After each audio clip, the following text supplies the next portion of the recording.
Hi, this is Lou, and he is a soon-to-be 26-year-old half Tennessee Walker and half Appaloosa Gelding. And we're going to just show some of the foundation strokes on him. So the first one is going to be effleurage, which are just long, smooth strokes along the horse. And this is to, as he's already licking, and this is to warm up the tissue and just relax the horse before we get started. And you also want to start and end every session with the effleurage. The next is going to be petrissage, and there's several different strokes with petrissage. So the first one we're going to do is kneading, and that's just going to be a gentle, starting out with maybe about 2 to 3 pounds of pressure, moving the skin, and as you get into larger muscle groups, you can increase the pressure. After that, we're going to do compression. Compression is going to be with the palms of the hands alternating, and this is really good for reducing edema and inflammation.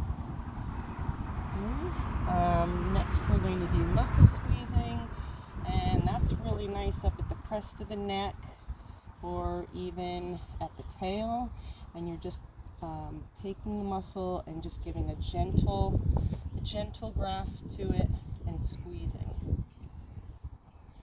How's that? Pretty good? Yeah. A little licking and chewing there. And then we're going to do picking up, where you're going to use both hands and just try to do a gentle squeeze and lift the tissue. So I'm just kind of lifting and picking up the tissue. And this kind of adds to muscle tone and circulation. Okay, next is going to be ringing, where we're going to use the palm or surface of both hands, and it's just going to be a slow and rhythmic moving back and forth, and I'm trying to use my body weight, not just the strength of my arms, as I go back and forth with him on this. Next is shaking. Hey buddy. Hi. So with shaking, if I do it kind of slow, that can have more of a calming effect, whereas if I go faster, it's more of a stimulating effect. Okay. Friction is when you want to get into an area to break up scar tissue or adhesions, and you never want to stay more than 2 minutes. Always be less than 2 minutes on any areas that you're using friction on, and every 20 to 30 seconds you want to throw some effleurage strokes in there as well.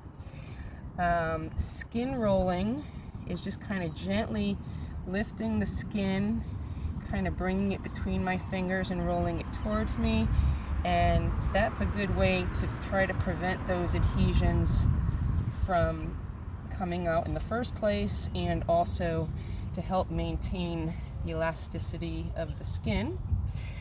And then we have vibration, and so vibration, you can have whole hand vibration, where you're just trying to do a faster movement into the muscle, and this is good for getting deeper into the tissue than some of the other strokes. And then if you use your fingertips to do it, that's called point vibration. Okay, and he's licking and chewing and snorting here. Now for tapotement, we have several, hey buddy, we have several kinds of methods for tapotement. The first one is clapping. We're going to use a flat palm and just back and forth. It's kind of a rhythmic movement. You don't want to do clapping over bony areas, just muscle.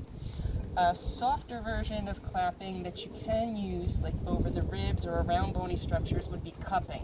So if you cup your hands and take it a little gentler, that will be able to go over the ribs.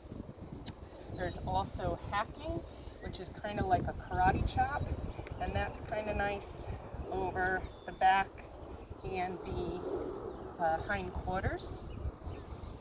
And then we have beating, which is a soft fist, and you want want to just go over muscle, the thicker muscle in the hindquarters, for example, and you don't want to start with beating stroke until you've done some of the other clapping and cupping and hacking.